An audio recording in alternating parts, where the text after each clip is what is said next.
जय हिंद प्यारे साथियों जी, राधे राधे। स्वागत है आपके अपने परिवार बीरू जी के जीएस ऑफिशियल पर। प्यारे साथियों जी, आज की इस वीडियो में हम लोग जो है पॉकेट जीके का प्राचीन इतिहास देखने वाले हैं। और ये पॉकेट जीके का जो प्राचीन इतिहास है, इनकी एंसेंट हिस्ट्री जो है, ये बात करते हैं लेकर तो पार्ट 2 होने वाली है। पार्ट 1 जो है ऑलरेडी अपलोड कर दी गई है, जिसका लिंक आपको वीडियो को डिस्क्रिप्शन में मिलेगा। या सबसे बढ़िया क्या रहता है कि आपको इसी चैनल पर जो है प्लेलिस्ट बना दिया गया है। सारा जो आपको पॉकेट जीके का जो वीडियो मिल जाएगा, वहाँ पे आपको पार्ट बाई पार्ट करके मिल जाएगा, तो आप वहाँ से देख सकते हैं। एंड यही बात करते हैं कि अभी तक आप मेरे चैनल पर नए हो तो वीडियो को लाइक करके चैनल को सब्सक्राइब जरूर कर लीजिएगा और बेल आइकन को प्रेस जरूर कीजिए, ताकि जब भी वीडियो अपलोड हो तो उसका नोटिफिकेशन आपको सबसे पहले मिले। एंड यही बात करते हैं, इन सब का जो आपको पीडीएफ मिल जाएगा वो आपको टेलीग्राम ग्रुप में मिल जाएगी, जिसका लिंक आपको वीडियो को डिस्क्रिप्शन में है, तो आप वहाँ से ज्वाइन करके पीडीएफ को डाउनलोड कर सकते हैं। चलते हम लोग बहुत बढ़िया तरीके से जो है इस सीरीज को क्या करेंगे, समाप्त करेंगे। एक महामैराथन वीडियो होगी, तो ध्यानपूर्वक जो है हमारे साथ अंत तक बने रहिएगा। तो हम लोग शुरू करेंगे। 8 नंबर टॉपिक है भागवत धर्म, यानी कि वैष्णव धर्म। इससे पीछे जितने भी टॉपिक थे हम ऑलरेडी पार्ट 1 में देख चुके हैं, तो वो आप देख लीजिएगा। बात करते हैं भागवत धर्म का उद्भव जो है मौर्योत्तर काल में हुआ था। इस धर्म के विषय में प्रारंभिक जानकारी जो मिलती है उपनिषदों में मिलती है। वैष्णव धर्म के संस्थापक कौन थे? तो वासुदेव कृष्ण, याद रखिएगा। वैष्णव धर्म के संस्थापक थे वासुदेव कृष्ण। छांदोग्योपनिषद में श्री कृष्ण का पहला उल्लेख मिलता है। एंड श्री कृष्ण को वृषणवंशी यादव कुल के नेता तथा देवकी के पुत्र व अंगिरस का शिष्य बताया है। तो ये आप याद रखिएगा, श्री कृष्ण का जो उल्लेख मिलता है कहाँ मिलती है? तो छांदोग्योपनिषद में। ये इंपॉर्टेंट होगा, आपको याद रखनी है। ऐतरेय ब्राह्मण के अनुसार जो है कृष्ण ही नारायण है। कृष्ण क्या है? नारायण है। किसके अनुसार? ऐतरेय ब्राह्मण के अनुसार। वासुदेव कृष्ण को वैदिक देव यानी विष्णु का अवतार माना गया है। बाद में इनका समीकरण जो है नारायण से किया गया है। नारायण के अनुयायियों को 5 जो है रात्रिक एवं धर्म को 5 रात्र कहा जाता है। पाणिनि की अष्टाध्यायी से हमें सर्वप्रथम वासुदेव के दैवीकरण का उल्लेख मिलता है। सबसे बड़ा इंपॉर्टेंट हो जाएगा आपको कि अष्टाध्यायी पुस्तक है, ये संस्कृत व्याकरण की प्रथम पुस्तक है। किसकी है? पाणिनि की है, याद रखिएगा। जिससे हमें सर्वप्रथम कह सकते हैं कि वासुदेव के दैवीकरण का जो है उल्लेख देखने को मिलता है। और भागवत धर्म जो है संभवतः सूर्य पूजा से ये संबंधित भी है, तो ये भी आपको ध्यान देनी है। और यही बात करते हैं लेकर आगे, तो भागवत धर्म का सिद्धांत जो है श्रीमद् भागवत गीता में निहित है। वैसे विष्णु के अधिकतम अवतारों की संख्या कितनी है? 24 है। पर मत्स्य पुराण में जो है कितने? तो 10 बताएंगे। किसमें? मत्स्य पुराण में। ठीक है, अवतारों का कितना? तो 10 अवतारों का उल्लेख मिलता है। मत्स्य, कुरुम, वराह, जो है नृसिंह, वामन, परशुराम, राम, बलराम, बुद्ध और कलिक यानी कली। जो कली है ना, कलकी, कली नहीं कलकी और कली, ये 10वां अवतार है, भविष्य में होगा। ठीक है, तो ये ध्यान दीजिएगा। इन अवतारों में कृष्ण का नाम नहीं है, क्योंकि कृष्ण स्वयं भगवान के साक्षात स्वरूप है। विष्णु के अवतारों में वराह अवतार सर्वाधिक लोकप्रिय था। वराह का प्रथम उल्लेख कहाँ मिलता है? ऋग्वेद में मिलता है। अवतारवाद का सर्वप्रथम जो उल्लेख है भागवत गीता में देखने को मिलती है। किसकी? अवतारवाद की।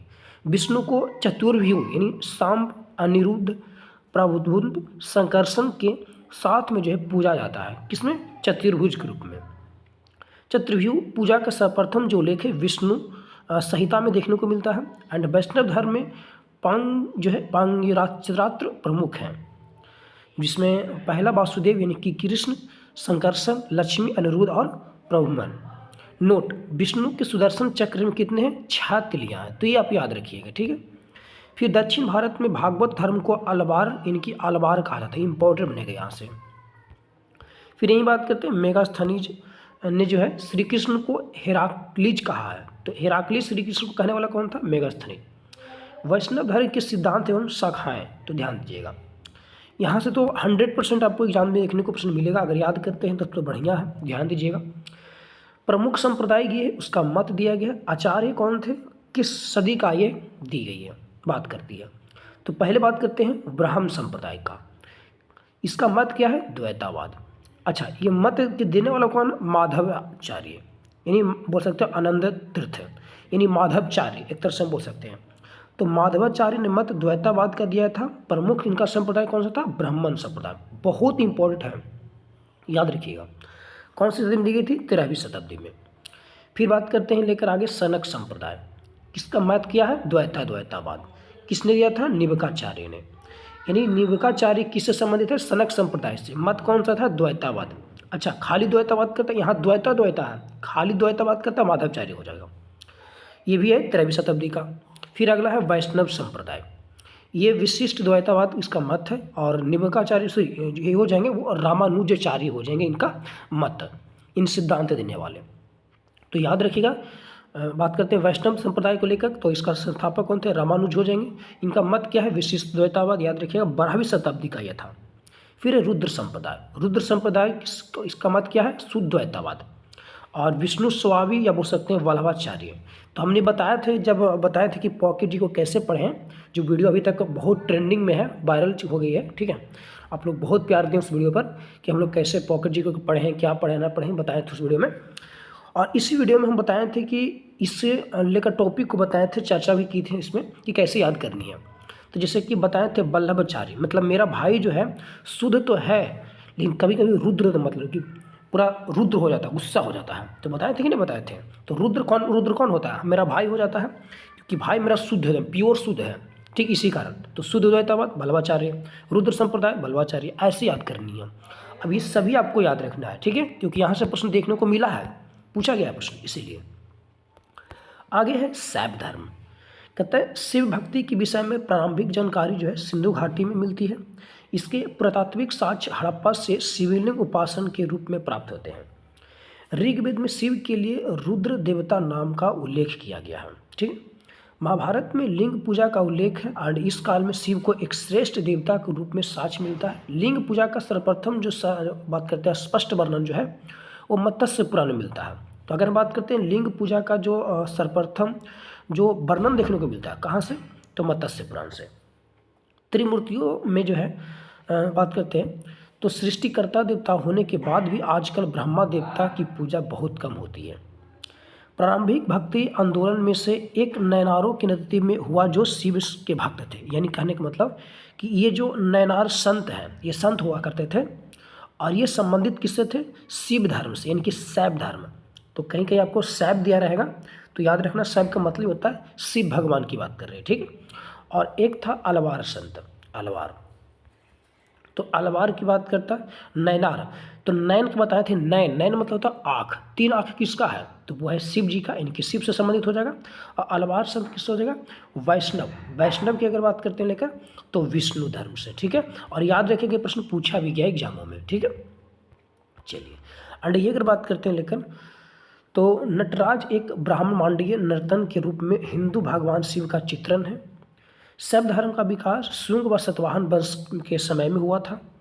एंड रेणीगुट्टा मद्रास से जो है गुड्डी मल्लम लिंग प्राप्त होता है, और ये शिव की प्राचीनतम मूर्ति देखने को मिलती है, ठीक है। कहाँ से? रेणी जो है गुट्टा मद्रास में। कौशिकी एवं शतपथ ब्राह्मण में शिव के 8 रूपों का उल्लेख है। किसमें? कौशिकी और शतपथ ब्राह्मण में 4 संहारक रूप में तथा 4 जो है सौम्य रूप में देखने को मिलती है।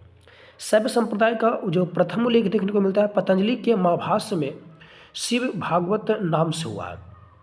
तो अगर पूछे कि महाभाष्य पुस्तक किसकी है, तो यह है पतंजलि की, जिसमें शैव संप्रदाय का प्रथम उल्लेख देखने को मिलता है। तो इम्पोर्टेंट होगा, याद रखिएगा। फिर ये बात कहते हैं तैत्तिरीय आरण्यक में शिव की पत्नी पार्वती के नाम का उल्लेख है। वामन पुराण में शैव संप्रदाय की संख्या 4 बताई गई है, ठीक है। आगे नेक्स्ट ये बात करते हैं, तो चारों जो संख्या है वो पाशुपत है, कपालिक है, कालामुख है और लिंगायत है, ठीक है। आगे ही बात करते हैं, तो ध्यान देने का जो है अब प्रयत्न कीजिएगा। बात करते हैं लेकर कि पहला जो है पाशुपत संप्रदाय प्राचीनतम संप्रदाय था, जिसका संस्थापक लकुलिस थे। ग्रंथ इसका था पाशुपत।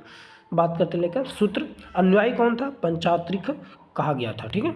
अढ़ी बात करते लेकर दूसरा है कापालिक संप्रदाय, यह भैरव को पूजते थे, और यह अति जो है वादी है। प्रमुख केंद्र इसका शीर्ष जो है शैल नामक स्थान था। तीसरा है कालामुख संप्रदाय, यह अतिवादी है। शिव पुराण में महाव्रतधर कहा गया, और ये नर कपाल में जल भोजन पान करते हैं, चीता की भस्म भी लगाते हैं।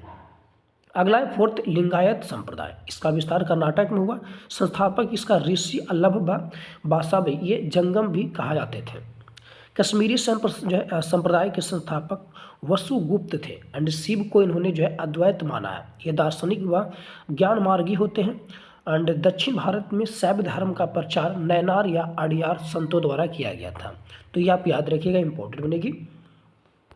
और ये बात करते हैं लेकर कुषाण शासकों की मुद्राओं पर शिव व नंदी का एक जो है 7 अंकन प्राप्त होता है, ठीक है। और किस किस मुद्राओं पर, तो कुषाण शासकों की मुद्राओं पर। फिर दक्षिण भारत में जो है शैव धर्म चालुक्य, राष्ट्रकूट, पल्लव एवं चोलों के समय ये लोकप्रिय रहा था। नाथ संप्रदाय की संस्था जो स्थापना है वो 10वीं शताब्दी में मत संदेन्द्र नाथ ने की थी और इसका व्यापक जो है प्रचार प्रसार बाबा गोरखनाथ के समय में हुआ था। उनके द्वारा प्रतिपादित सिद्धांत को हम तंत्र कहा जाता है, ठीक है। आगे है आजीवक संप्रदाय, इंपॉर्टेंट हो जाएगा, ये आप ध्यान दीजिएगा। आजीवक संप्रदाय डायरेक्ट प्रश्न पूछा है कि किसके द्वारा ये संस्थापक, इसका संस्थापक कौन था, तो मखल्ली पुत्र गोसाल, इंपॉर्टेंट प्रश्न पूछा गया है। यह भगवान महावीर के समकालीन थे, ये भी ध्यान देनी है। ये दोनों नालंदा विश्वविद्यालय में 6 वर्ष तक साथ रहे, महावीर के साथ ही तपस्या भी की है तथा इनकी मृत्यु हो जाती है।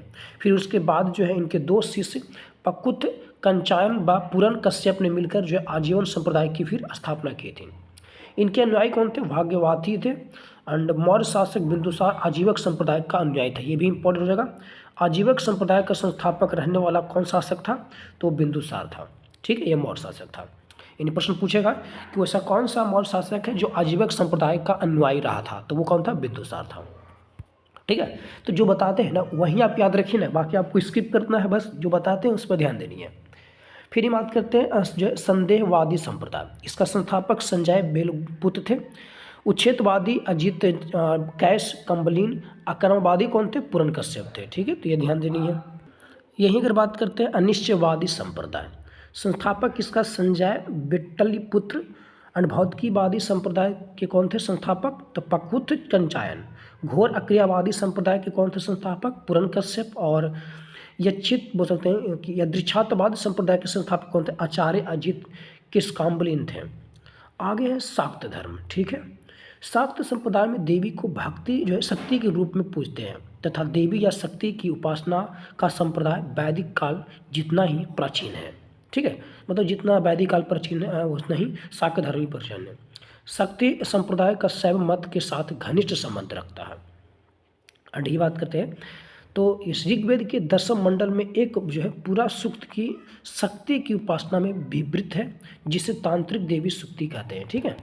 आगे ही बात करते हैं तो शक्ति का जो प्रमुख मंदिर है वो कौन है, तो वो कामाख्या मंदिर जो असम में पड़ती है, तो पता होगा आपको। और कश्मीर में देवी के सौम्य रूप शारदा देवी को पूजा जाता है, जो वैष्णो देवी मंदिर के नाम से भी प्रसिद्ध है। कहाँ पर ये है, कश्मीर में, ठीक है। आगे है वो है ईसाई धर्म, कहता है ईसाई धर्म के संस्थापक ईसा मसीह थे, मूलतः एक यहूदी थे। एंड ईसा मसीह का जन्म जो है फिलिस्तीन में यरूशलेम यानी जेरूशलेम के निकट बैथलेहम नामक गांव में हुआ था। यानी कि इनका माता जो था वो मरियम और पिता जोसेफ थे। ये दोनों सुधार का कार्य करते थे। एंड ईसा शब्द का शाब्दिक अर्थ होता है मुक्तिदाता। एंड इनका जन्म 25 दिसंबर 4 ईसा पूर्व को एक घुड़साल में हुआ था। एंड इसी दिवस को हम क्रिसमस डे के रूप में मनाते हैं, जो कि हाल फिलहाल मनाए हैं 25 दिसंबर को। फिर ईसा मसीह ने जो है सर्वप्रथम उपदेश जो है गलीली प्रांत में दिया। एंड यह जो है उपदेश पर्वतीय क्षेत्र में दिया था। आगे ईसा मसीह की कुल 12 शिष्य थे, जिनमें से प्रथम 2 शिष्य एंड्रूस व पीटर थे, तो ये ध्यान देनी है।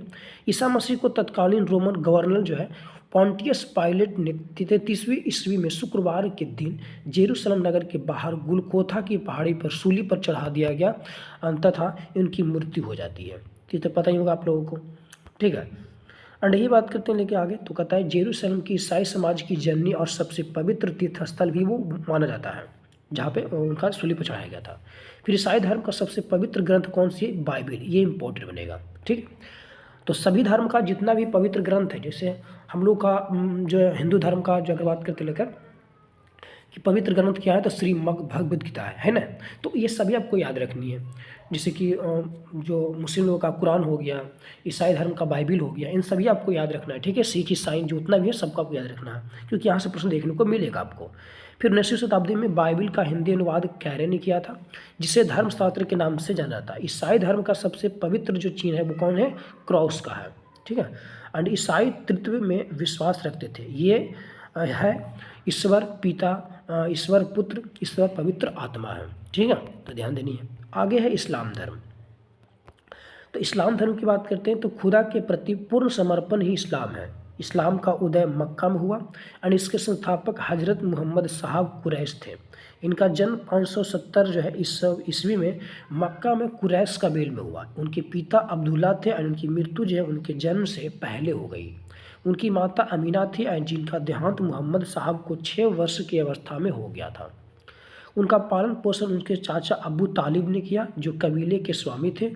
हज़रत मोहम्मद ने जो है 25 वर्ष की अवस्था में एक 40 जो है वर्षीय धनी विधवा महिला खदीजा से विवाह किया। उनकी पुत्री का नाम फातिमा तथा दामाद का नाम अली हजरत हुसैन था।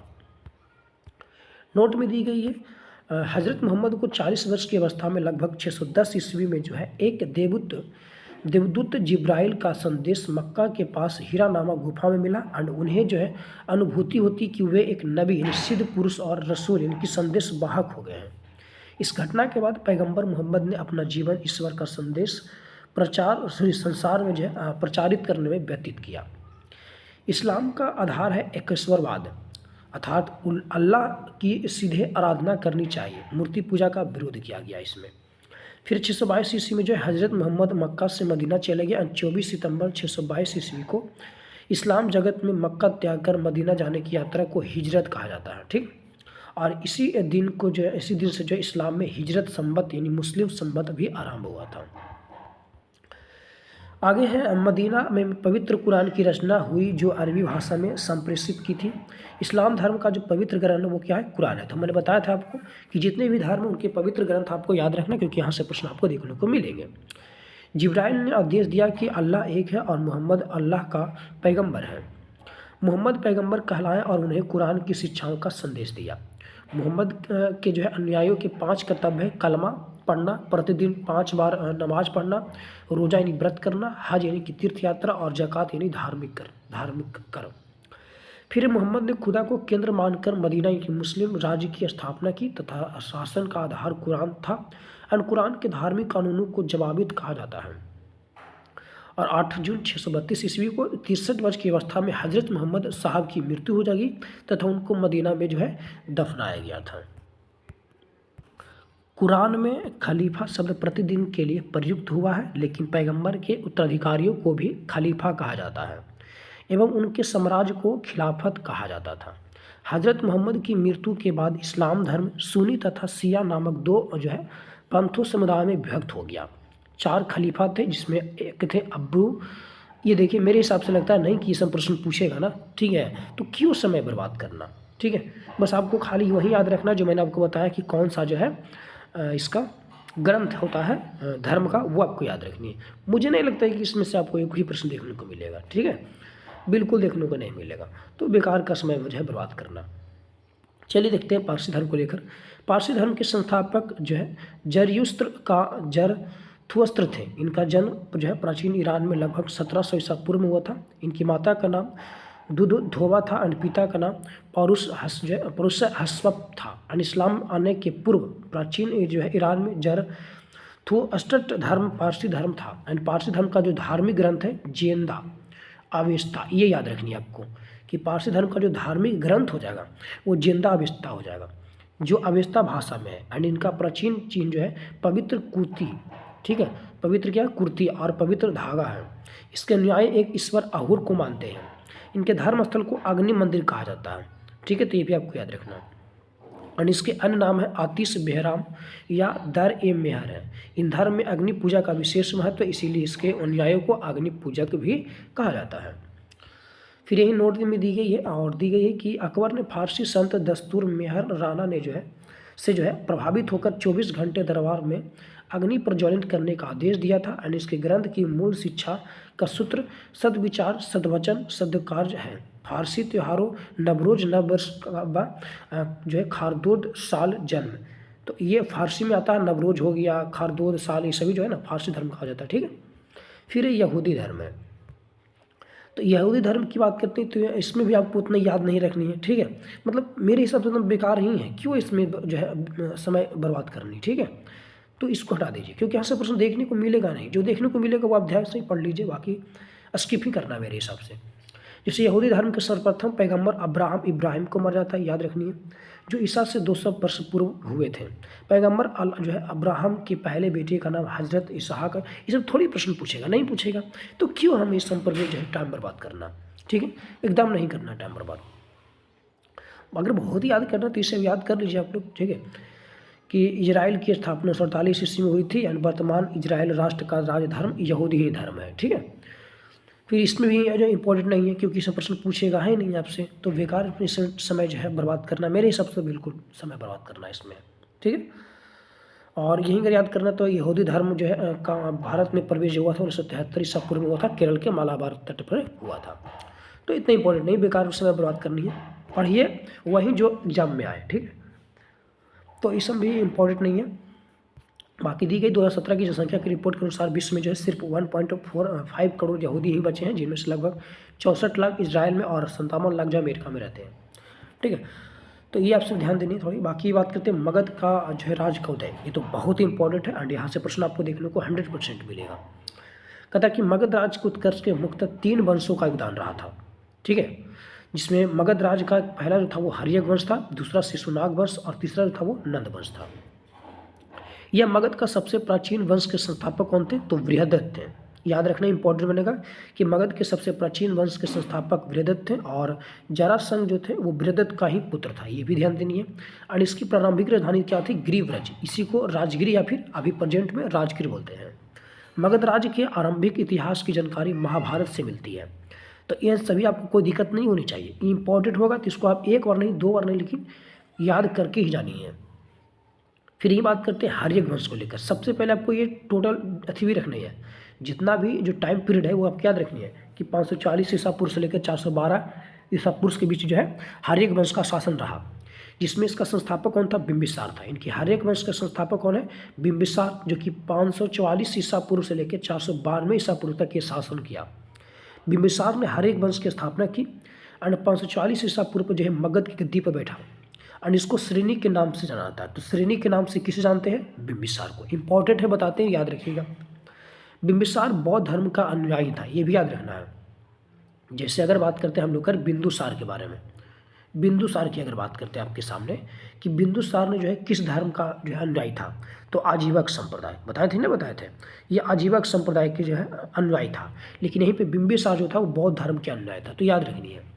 फिर गौतम बुद्ध का ये समकालीन था, याद रखने हैं।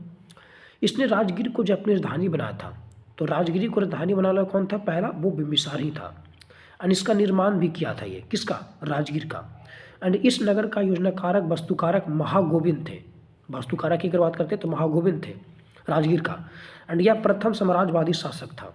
इसने अंग नरेश ब्रह्मदत्त से हराया एवं अपने पुत्र अजातशत्रु को वहाँ गवर्नर नियुक्त किया था, ठीक है। तो पूछेगा कि बिंबिसार के जो है पुत्र कौन था? तो अजातशत्रु।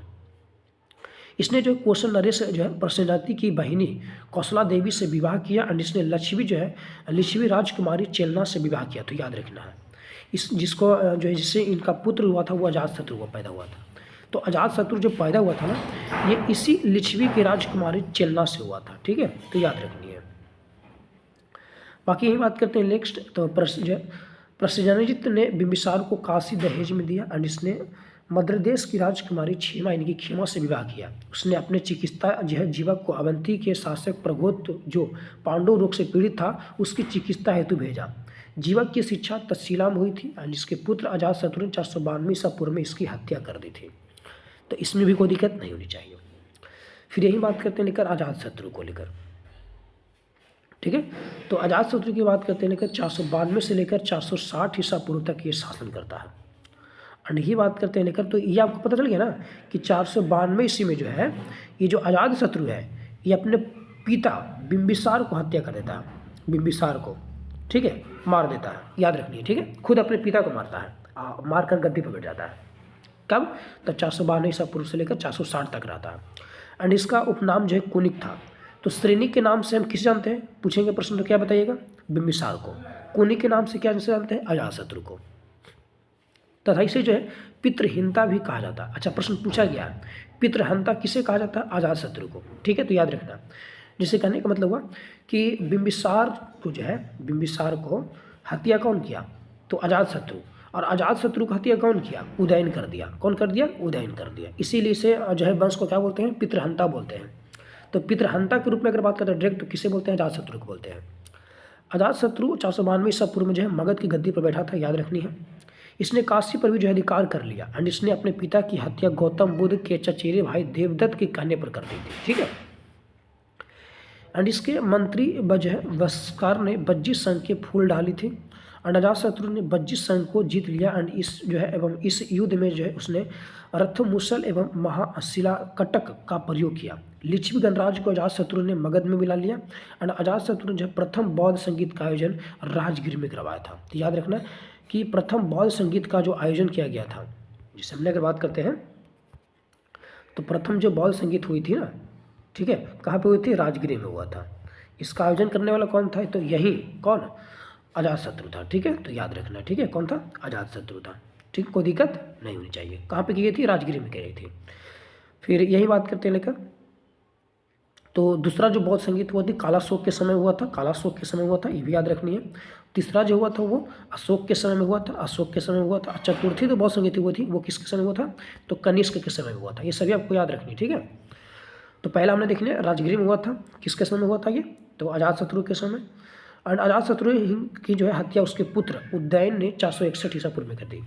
मतलब अजातशत्रु बिंबिसार की हत्या की तो ठीक है, अब अजातशत्रु की हत्या इसका पुत्र कौन कर देता है? उदयन कर देता है। तब तो ठीक है, एकदम यही होना चाहिए, ठीक है। पिता की हत्या करो, गद्दी पर राज करो। और ये 461 ईसा पूर्व में जो हत्या करती है, ठीक है। फिर उदयन आता है 461 ईसा पूर्व से लेकर 444 तक रहता है। ये देखिए, ये जो टाइम पीरियड है ना, कब से कब तक रहा, ये बहुत ही इंपॉर्टेंट है, याद रखनी है आपको। फिर यह जैन धर्म का न्याय था। तो ये जो था उदयन, वो जैन धर्म का न्याय था। इसने सोनवा जो है गंगा नदी के संगम पर पाटलिपुत्र नामक शहर बसाया था, ठीक है। तो पाटलिपुत्र नामक शहर बसाने वाला कौन है? उदयन ही है। और अपनी राजधानी बनाई भी। तो अगर बात करते हैं पाटलिपुत्र को राजधानी बनाने वाला कौन था? तो वो उदयन था। बौद्ध धर्म में उदयन को पितृहिंता कहा जाता है, तो ये भी आपको याद रखना है, ठीक है। आगे ही बात करते हैं नोट, हर्यक वंश का अंतिम शासक कौन था? याद रखना इंपॉर्टेंट है, नागदशक। नागदशक जो था वो हर्यक वंश का अंतिम शासक था। अब क्या होता है कि ये नागदशक को कौन हत्या कर देता है? तो ये शिशुनाग वंश के जो है संस्थापक जो है, अगर बात करते हैं तो शिशुनाग कर देता है, ठीक है। शिशुनाग जो है ये हर्यक वंश के अंतिम शासक नागदशक को जो है हत्या करके गद्दी पर बैठ जाता है। कब? 412 में। और कब तक रहता है? 340 ईसा पूर्व तक। यानी शिशुनाग वंश जो है नागदशक की हत्या करके उसके अमात्य जो है शिशुनाग ने की थी। एंड शिशुनाग वंश के जो संस्थापक थे वो शिशुनाग ही थे। एंड 412 ईस्वी में की थी। एंड इसने जो है अवंती यानी कि उज्जैनी को जीत लिया था, तो याद रखना है। एंड इसने वैशाली को जीत लिया और अपनी राजधानी बनाई। तो अगर बात करते हैं कि वैशाली को राजधानी बनाने वाला कौन था, तो वो शिशुनाग ही था, ठीक है, तो याद रखिएगा। फिर आता है कालाशोक। यह शिशुनाग वंश का प्रवर्ती शासक था। इसने पाटलिपुत्र को पुनः अपनी राजधानी बनाया। जैसे उदयन जो था वो पाटलिपुत्र को राजधानी बनाया, ठीक है। और फिर पाटलिपुत्र से क्या किया कि जो है वो, अगर बात करते हैं वैशाली करने वाला, राजधानी बनाने वाला कौन था? तो ये शिशुनाग था। लेकिन वैशाली से जो है फिर कहाँ? पाटलिपुत्र राजधानी कौन लाया? तो ये कालाशोक लाया। इसने दूसरी बौद्ध संगीति का आयोजन भी करवाया था। तो मैं बताया था आपको कि पहला जो था वो अजातशत्रु था, बात करते हैं अजातशत्रु करने वाला था बौद्ध संगीति। दूसरा जो था वो कालाशोक था और तीसरा जो था वो अशोक था। और चतुर्थीय जो हुआ था वो कनिष्क समय हुआ था। तो इसका हम ट्रिक बताए थे आपको, आ का इन सबसे पहले बड़ा वाला होगा। तो इसमें देखिए आजाद शत्रु बड़ा नहीं लग रहा है। फिर जैसे कालाशोक, अब जैसे अशोक, ये 3 अक्षर का है। और देखिए तो अजातशत्रु ज़्यादा अक्षर का नहीं है। और ये देखिए कनिष्क, ये 3.5 अक्षर का। ये देखिए तो कालाशोक 4 अक्षर का है। तो पहले वाला ऊपर हो जाएगा ज़्यादा अक्षर वाला, और जो है कम अक्षर वाला नीचे होगा। तो बस इतना याद रखना, आ का, बस इतना ही, ठीक है। चलिए, ये ट्रिक है याद करने की और कुछ नहीं। फिर जो है यहाँ पे शिशुनाग वंश का अंतिम जो शासक था वो नंदीवर्धन था। तो ये भी आपको याद रखना है, क्योंकि प्रश्न जैसा भी देखने को मिलेगा आपको। अभी जो नंदीवर्धन है, अगर ही बात करते हैं लेकर, तो नंद वंश की जो है स्थापना करता है 344 ईसा पूर्व से जो है लेकर 322 ईसा पूर्व में। नंदीवर्धन नहीं करता है। ये नंद वंश के जो संस्थापक पदम नंद है ना, पदम नंद, ये इसकी हत्या कर देता है, ठीक है, तो याद रखना। और ये जो है नंद वंश का स्थापना कर देता है। ठीक है। 344 से लेकर 322 तक इसका शासन रहता है, जिससे महापद्म नंद यह नंद वंश का संस्थापक था और यह नई जो है बोल सकते हैं नाई जाति का था और यह जैन धर्म का अनुयायी था, ये भी याद रखनी है। महापद्म नंद का दूसरा नाम भार्गव था, ये भी ध्यान देनी है, ठीक है। खारवेल की हाथी गुफा विलेख के अनुसार कलिंग पर आक्रमण किया एंड वहाँ जो है नहरों का निर्माण करवाया और वहाँ से जिनसेन की मृत्यु लेकर आया था, ठीक है। तो हाथी गुफा विलेख किसकी है? कलिंग नरेश खारवेल की है, ठीक है, याद रखिएगा। फिर अष्टाध्यायी का लेखक जो पाणिनि है इसके समकालीन था, किसके? तो ये महापद्म नंद के। फिर यह संस्कृत व्याकरण का प्रथम पुस्तक था। मैंने पहले बताया था कि जो अष्टाध्यायी है वो संस्कृत व्याकरण की प्रथम पुस्तक है, जिसके लेखक कौन है? पाणिनि है। घनानंद की बात करते हैं, ये नंद वंश का अंतिम शासक था। मोस्ट इंपॉर्टेंट प्रश्न पूछा गया है। जो घनानंद है यह नंद वंश का अंतिम शासक था और यह सिकंदर का समकालीन था। तो सिकंदर का समकालीन कौन था? घनानंद था। बहुत इंपॉर्टेंट ये सब प्रश्न आपको देखने को मिलेगा, पूछा गया अनेक बार एग्जामों में। फिर यही बात करते हैं ग्रीक यानी यूनानी लेखकों द्वारा इन्हें जो है अग्रमीज या फिर जैंड्रमीज कहा जाता है, ठीक है, याद रखिएगा इसको। एंड इसने जो है जनता पर अत्यधिक कर लागू किए तथा इसने जो अपने दरबार में चाणक्य का अपनाया था। कौन? घनानंद। फिर नंद वंश का विनाश जो है चाणक्य और चंद्रगुप्त ने मिलकर किया था। नंद वंश का जो विनाश करने वाला है वो चाणक्य यानी चंद्रगुप्त और जो है चाणक्य ने मिलकर किया था। तो ये कौन था? घनानंद। तो घनानंद को मारकर जो है ये जो चंद्रगुप्त है और जो चाणक्य है ये मौर्य वंश का स्थापना कर देता है, ठीक है। तो याद रखिएगा, इंपॉर्टेंट बन जाएगा। अन्य घनानंद की हत्या कर दी और मगध पर एक नए वंश यानी मौर्य वंश की स्थापना चंद्रगुप्त मौर्य ने की थी। किसको अब जो है हत्या करके? तो घनानंद। घनानंद कौन था? तो याद रखिएगा नंद वंश का अंतिम शासक था। नंद वंश का अंतिम शासक था, ठीक है। तो याद रखना इंपॉर्टेंट बनेगा। और इसके साथ देने वाला कौन था चंद्रगुप्त मौर्य को? चाणक्य, जिसने विष्णुगुप्त भी बोलते हैं या इसी को कौटिल्य भी बोलते हैं, कौटिल्य भी बोलते हैं, ठीक है। विष्णुगुप्त, कौटिल्य या फिर चाणक्य बोलिए। फिर यही बात करते लेकर आगे सिकंदर को लेकर। सिकंदर बात करते हैं तो सिकंदर का जन्म 356 ईसा पूर्व में हुआ एंड इसके पिता फिलिप द्वितीय था। यह 359 ईसा पूर्व में जो है मकदूनिया का संस्थापक जो है शासक बना तथा इसकी हत्या जो है 329 ईसा पूर्व में कर दी गई थी। सिकंदर का गुरु यूनानी दार्शनिक अरस्तु था, याद रखिएगा। सिकंदर का जो गुरु यूनानी था वो कौन था? दार्शनिक अरस्तु था। और सिकंदर का जो प्रधान सेनापति था वो सेलुकस निकेटर था। ये भी याद रखना कि सिकंदर का जो प्रधान सेनापति था वो कौन था? सेलुकस निकेटर था। इंपॉर्टेंट बनेगी तो आपको याद रखनी है।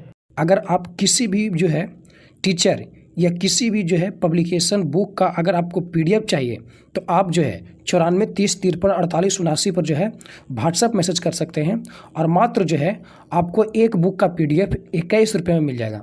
यानी कहने का मतलब कि आप इसमें से जो है किसी भी जो है बुक का अगर पीडीएफ प्राप्त करना चाहते हैं तो मात्र जो है आप सिर्फ 21 रुपये में जो है आप प्राप्त कर सकते हैं, चाहे वो कोई भी बुक हो, ठीक है।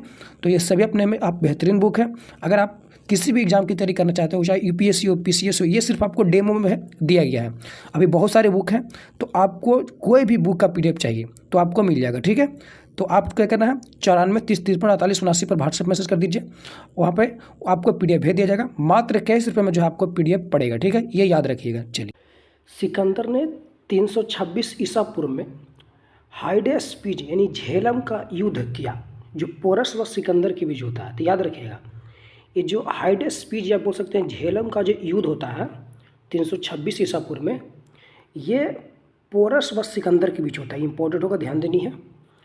और पोरस का राज्य जो है झेलम व चिनाब नदी के मध्य था, ठीक है। सिकंदर के आक्रमण के समय आम्बी तक्षशिला के शासक थे। जब सिकंदर के आक्रमण हुआ था उस समय अगर बात कर देते हैं तो आम्बी जो थे वो तक्षशिला के क्या थे? शासक थे। इस युद्ध में पोरस की पराजय हुई थी, हार हुआ था, लेकिन सिकंदर पोरस की बहादुरी से प्रभावित होकर उसका राज्य जो है वापस लौटा दिया। मतलब जिस राज्य के लिए जो लड़ाई हो रही थी उसमें क्या हुआ कि ऐसे तो हारा तो पोरस, लेकिन इसकी बहादुरी को देखकर जो है ये सिकंदर ने क्या किया कि जिस राज्य के लिए लड़ाई हो रहा था वो हारने के बाद ही पोरस को क्या किया जो है एक तरह से बोल सकते हैं लौटा दिया राज्य, ठीक है। फिर भारत विजय अभियान में सिकंदर ने 326 ईसा पूर्व में बैक्ट्रिया जीतने के बाद काबुल होता हुआ हिंदकुश पर्वत को पार किया और सिंधु जो है नदी पार कर भारत की धरती पर ये कदम रखा था। तो ध्यान देनी है। फिर इस समय जो है सिकंदर की सेना ने कुछ अफवाहों से डरकर व्यास नदी को पार करने में क्या कर दिया? मना कर दिया था। सिकंदर ने भारत में 3 शहर बसाए थे। एक है निकेया, विजयनगर में पड़ता है, अलेक्जेंड्रिया, और एक है बुकेफेल्स यानी बुका बोल सकते हैं बुका फेला, ठीक है। अच्छा, नोट की अगर हम बात करते हैं, ध्यान से देखिएगा, कहा जाता है कि बुकेफेल्स शहर जो है इसने अपने प्रिय घोड़े के नाम पर ही रखा था, तो ये ध्यान देनी, ठीक है। आगे सिकंदर 19 महीने भारत में रहा एंड तथा 325 ईसा पूर्व को जो है वह स्थल मार्ग से भारत से लौटा था। सिकंदर की मृत्यु याद रखना 323 ईसा पूर्व में बेबीलोन में हुई थी, ज्वर यानी बुखार से हुई थी, तो याद रखना इंपॉर्टेंट बनेगी। कहाँ पे हुआ था? बेबीलोन में। सिकंदर के अभियान से भारतीयों को 4 स्थल एवं 4 जो है जलीय मार्गों का ज्ञान हुआ। सिकंदर के साथ जो है 3 इतिहासकार भारत आए थे। कौन? निरयाकस जो नौसैनिक का प्रमुख था, और एक था ओनेसेक्रेटस, और एक था अरिस्टोबुलस, ठीक है, तो ये ध्यान देनी है। एंड सबसे बड़ा जो इम्पोर्टेंट टॉपिक है वो है मौर्य साम्राज्य, ठीक है। और मौर्य साम्राज्य बहुत ही इंपॉर्टेंट है, यहाँ से प्रश्न आपको देखने को मिलेगा ही, तो ध्यान दीजिएगा, ठीक है। जैसे हम लोग भी मौर्य वंशज ही हैं, हम जो है मौर्य वंशज हैं, क्योंकि हम आते हैं कुशवाहा में, ठीक है ना, हम आते हैं कुशवाहा साम्राज्य में, तो हम लोग जो वंशजों के साथ मौर्य साम्राज्य का, यानी अशोक जिसको बोल सकते हैं, सम्राट अशोक, इसी में देखने को मिलेगा, ठीक है, तो ध्यान दीजिएगा। और सबसे पहले बात करते हैं मौर्य साम्राज्य को लेकर। तो 322 से ईसा पूर्व से लेकर 185 ईसा पूर्व तक इसका शासन रहता है। मैं पहले बात हो चुका हूँ कि इसका शासन जो टाइम पीरियड है आपको याद रखना ही इंपॉर्टेंट बनेगी। मौर्य राजवंश की साहित्यिक स्रोत की जानकारी देखने को मिलेगा। वो अगर बात करते हैं तो शूद्र के अनुसार जो है ब्राह्मण साहित्य के अनुसार शूद्र में देखने को मिलेगा, और जैन बौद्ध साहित्य के अनुसार जो है क्षत्रिय मिलती है। मुद्रा राक्षस के अनुसार जो है वृश्चिक यानी निम्न वर्गीय देखने को मिलेगी, और रोमिल थापर के अनुसार वैश्य में, और सर्वाधिक मान्यता जो मत है वो क्या है? क्षत्रिय है, ठीक है, तो ध्यान देनी है। अब बात करते हैं चंद्रगुप्त मौर्य, जो सबसे बड़ा इंपॉर्टेंट है। अगर बात करते हैं तो मौर्य वंश की स्थापना करने वाला जो चंद्रगुप्त मौर्य था, इन्होंने क्या किया था कि नंद वंश के जो अंतिम शासक था घनानंद, उसी की जो है बोल सकते हैं हत्या करके ये मौर्य वंश की नींव डाला था, तो याद रखनी है। 322 से लेकर जो है 298 ईसा पूर्व तक ये शासन करता है। जन्म इसका 340 ईसा पूर्व बिहार में होता है।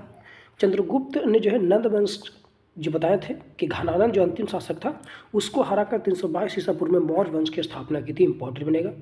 घनानंद को हराने के लिए जो चाणक्य जो विष्णुगुप्त जिसे कौटिल्य कहते हैं ने चंद्रगुप्त की क्या की थी? सहायता की थी, तथा इसे 1000 कारसापन से खरीदा। एंड चंद्रगुप्त ने जो है तक्षशिला में शिक्षा प्राप्त की थी, तो याद रखना तक्षशिला कहाँ पड़ता है? पाकिस्तान में पड़ता है। एंड 322 ईसा पूर्व में जो चंद्रगुप्त मौर्य मगध गति जो है राजगद्दी पर बैठा तथा इसका वास्तविक संस्थापक बना। तो अगर बात करते हैं कि मौर्य वंश का जो वास्तविक संस्थापक था चंद्रगुप्त मौर्य, ठीक है, तो आपको याद रखना, इसमें कोई दिक्कत नहीं होनी चाहिए। आगे बात करते हैं जस्टिन ने, या फिर बोल सकते हैं यूनानी इतिहासकारों ने जो है चंद्रगुप्त मौर्य को सेंड्रोकोट्स कहा। तो सेंड्रोकोट्स कहने वाला कौन था? तो हम कह सकते हैं कि जस्टिन या फिर यूनानी इतिहासकारों ने कहा था इसको, ठीक है, तो याद रखना। सेंड्रोकोट्स किसे कहा जाता है? चंद्रगुप्त मौर्य को। एवं इसी को बोल सकते हैं एंड्रोकोट्स भी कहते थे, ठीक है। विलियम जोन्स ने बताया कि चंद्रगुप्त मौर्य ही सेंड्रोकोट्स है। अच्छा, किसने बताया था कि जो चंद्रगुप्त मौर्य है वो सेंड्रोकोट्स ही है? तो वो विलियम जोन्स ने बताया था। 305 ईसा पूर्व में जो चंद्रगुप्त ने सिकंदर के सेनापति सेल्यूकड निकेटर को पराजित किया था। तो ये जो सेल्यूकड निकेटर था ये सिकंदर का क्या था? सेनापति था, और इसी जो है सेल्यूकड निकेटर को पराजित करने वाला जो था कौन था? चंद्रगुप्त मौर्य था, ठीक है, तो याद रखिएगा। कब किया था? 305 ईसा पूर्व में किया था। इसके परिणाम स्वरूप निकेटर ने जो अपनी पुत्री हेलेना का विवाह चंद्रगुप्त के साथ किया, तथा वह भारत का जो है पहला अंतर्राष्ट्रीय विवाह था। मतलब कि चंद्रगुप्त मौर्य का जो बहादुरी देखकर, शासन जो उसका जो है देखकर जो निकेटर था वो क्या किया? अपनी पुत्री से जो है वो विवाह करवा दिया, ठीक है। और यह कह सकते हैं कि ये भारत का प्रथम जो है अंतर्राष्ट्रीय विवाह था। अर्थशास्त्र पुस्तक के लेखक कौटिल्य है, चाणक्य है, माना जाता है, याद रखना। तो अर्थशास्त्र एक पुस्तक है, और ये जो संबंधित है ना, इसका संबंध है राजनीतिक विज्ञान से, याद रखना। ये राजनीतिक विज्ञान से संबंधित है, तो इम्पोर्टेंट बनेगा, प्रश्न पूछा जाता है। अर्थशास्त्र प्रथम भारतीय पुस्तक था, ये भी ध्यान देनी है। एंड इसकी जो है तुलना मैकियावेली की प्रसिद्ध पुस्तक द प्रिंस से की जाती है। तो अगर हम पूछे कि अर्थशास्त्र की पुस्तक की तुलना जो है किस पुस्तक से की जाती है, तो मैकियावेली की एक पुस्तक है वो है द प्रिंस, इससे की जाती है। इंपॉर्टेंट बन जाएगा, आपको याद रखना है, ठीक है, क्योंकि प्रश्न पूछा गया निकोबार एग्जामों में। यदि भारत का प्रथम जो प्रभुत्व संपन्न शासक था वो चंद्रगुप्त मौर्य को ही माना जाता है। चंद्रगुप्त मौर्य का आध्यात्मिक गुरु भद्रबाहु था, ध्यान देनी है। इसने जैन धर्म ग्रहण किया था। किसने? चंद्रगुप्त मौर्य ने। चंद्रगुप्त मौर्य ने अपने जीवन के अंतिम दिन श्रवणबेलगोला यानी कर्नाटक की जो है पहाड़ियों पर गुजारे थे। एंड श्रवणबेलगोला का मंदिर जैन धर्म से संबंधित है, तो ये सभी आपको याद रखना है, ठीक है, प्रश्न पूछा गया है। कुसुमपुर पाटलिपुत्र का ये प्राचीन नाम था। कुसुमपुर पुष्पुर इसी को बोलते हैं पहले। भारत में दास प्रथा जो है विद्यमान नहीं थी, यह विवरण मेगास्थनीज ने दिया था। विशाखादत्त द्वारा लिखित पुस्तक मुद्रा राष्ट्र में जो है चंद्रगुप्त मौर्य के लिए ब्रिसल शब्द का प्रयोग किया गया। अगर हम बात करते हैं कि मुद्रा शास्त्र जो पुस्तक है मुद्रा राक्षस जो पुस्तक है वो किसकी है, तो विशाखादत्त की है। ठीक है, इसके द्वारा लिखा गया था, किसके द्वारा, विशाखादत्त के द्वारा। इंपॉर्टेंट है, प्रश्न पूछे गए हैं। और इसी में जो है चंद्रगुप्त मौर्य के लिए ब्रिसल शब्द का जो है प्रयोग देखने को मिला है। आगे ही बात करते हैं तो पाटलिपुत्र शहर के महलों को देखकर यह विवरण फायान ने दिया कि यह जो है मनुष्य द्वारा न बनाकर जो है दैत्यों या असुरों के द्वारा बनाए गए हैं। युद्ध की संधि शतों के अनुसार निकेटर ने आर्या, अराचोसिया, गेंड्रोसिया, पारोपामिसाडे के क्षेत्र चंद्रगुप्त मौर्य को सौंप दिए थे। इसकी जानकारी हमें यूनानी इतिहासकारक स्ट्रेम्बो व एम्पियानस देते हैं। चंद्रगुप्त यूनानी को भारत से बाहर निकाल देता है, तो इसे भारत का मुक्तिदाता भी कहा जाता है। चंद्रगुप्त जो है यूनानियों को क्या करता है, भारत से बाहर निकाल देता है, और इसे कह सकते हैं भारत का मुक्तिदाता किसे कहते हैं, तो चंद्रगुप्त मौर्य को याद रखिएगा। सिकंदर ने अपना एक राजदूत मेगास्थनीज भी जो है चंद्रगुप्त मौर्य के दरबार में आया था, यानी कहने की भेजा था। तो अगर हम बात करते हैं कि जो सिकंदर था ना, एक राजदूत भेजा था, किसको, मेगास्थनीज को, किसके दरबार में, चंद्रगुप्त मौर्य के दरबार में। इंपॉर्टेंट प्रश्न याद रखना है, बहुत ध्यान देनी है। एंड यह जो है भारत आने वाला पहला विदेशी यात्री था। अगर हम बात करते हैं कि भारत आने वाला पहला विदेशी यात्री जो था वो मेगास्थनीज ही था, और किसके दरबार में था, चंद्रगुप्त मौर्य के दरबार में था। फिर प्लूटॉक के जो है अनुसार चंद्रगुप्त मौर्य ने भी जो है सेल्युकट निकेटर को 500 जो है हाथी उपहार में रूप में दिए थे। मेगास्थनीज ने एक पुस्तक थी इसकी, कौन थी, इंडिका। इसमें मौर्य साम्राज्य के नगरीय जो है के वर्णन देखने को मिलता है। तो अगर हम बात करते हैं कि इंडिका पुस्तक किसकी है, तो ये मेगास्थनीज की है। ठीक है, तो ये आपको ध्यान देनी है।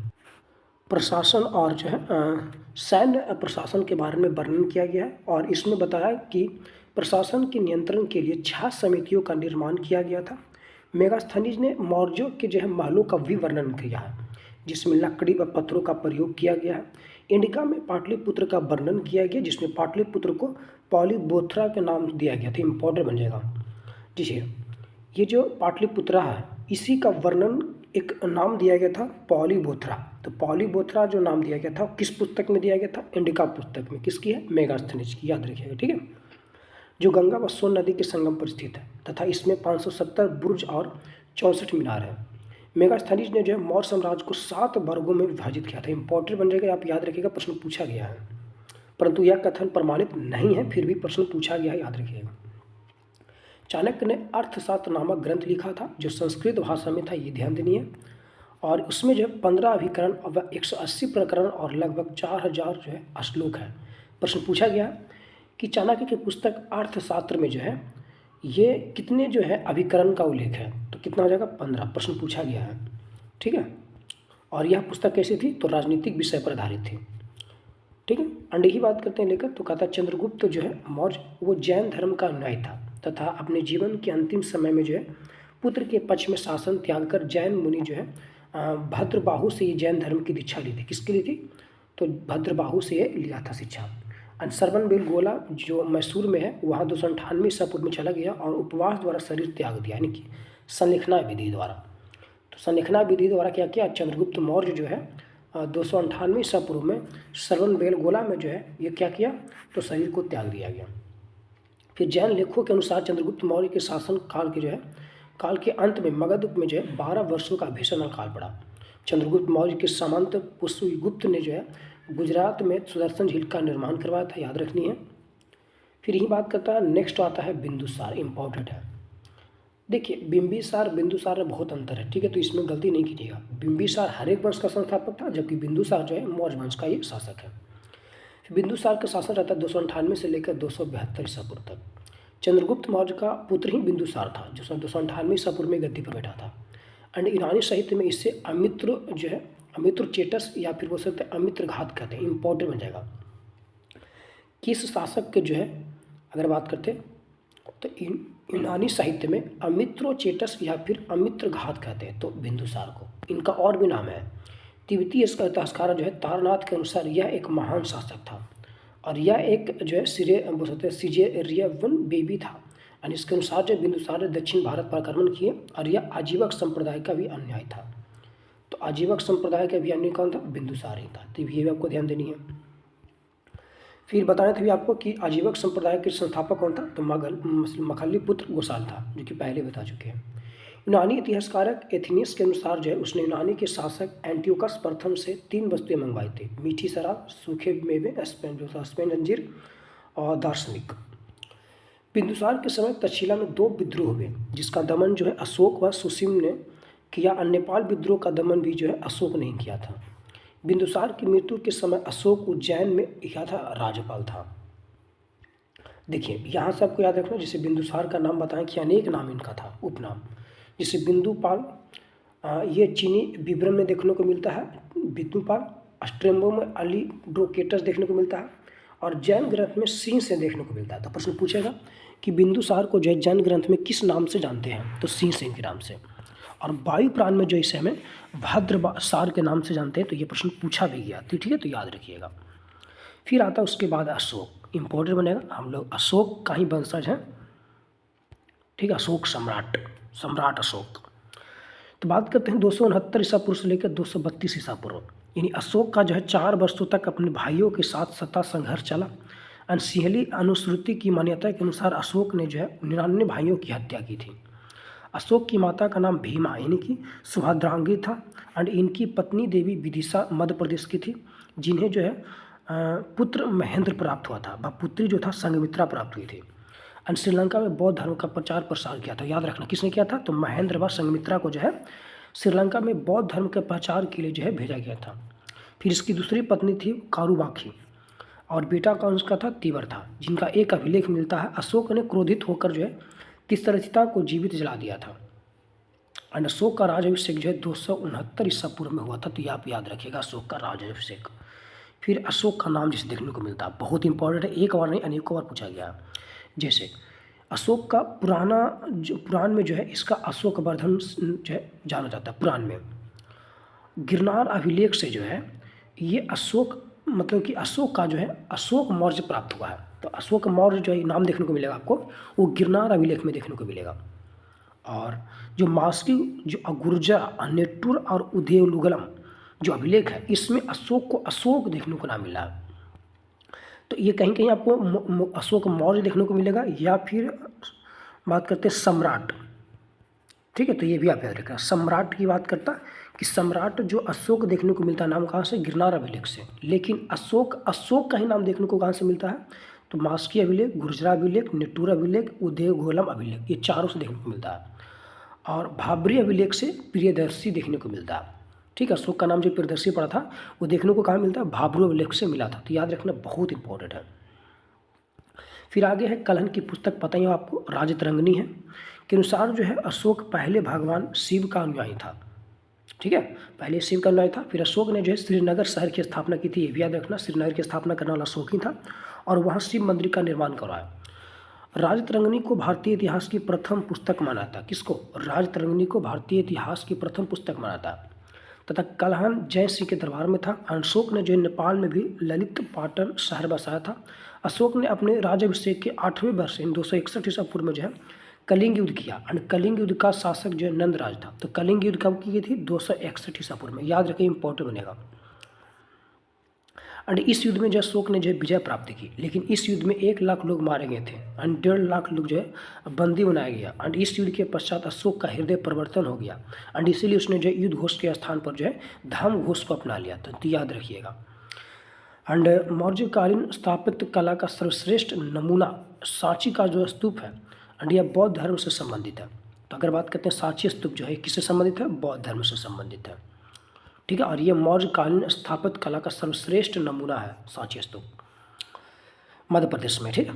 और यह मध्य प्रदेश में स्थित है। मौर्य काल का प्रचलितम जो सिक्का था वो पन था, जिसे धाम शब्द राहुलोबाद जो है सुत पुस्तक से लिया गया।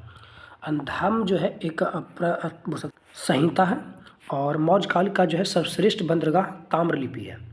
कंटक शोधक शब्द जो है न्यायालय के लिए प्रयुक्त हुआ है। और भाग बलि प्रणय विशिष्ट जो है एक कर थे, विशिष्ट एक व्यवहारिक कर था, बिना मजदूरी परिश्रम दिए बिना जो है कार्य करवाना। और अशोक को भारतीय इतिहास में जनहित कार्य के लिए स्मरण किया जाता है, तो याद रखिएगा। कलिंग का प्राचीन नाम क्या था, उत्कल, और इसकी राजधानी तोसली थी। और किलिंग शासक खारवेल मेघवाहन वंश के थे। इन्होंने उड़ीसा में उदयगिरी की पहाड़ियों में हाथी गुफा जो है शिलालेख उत्कीर्ण करवाया था।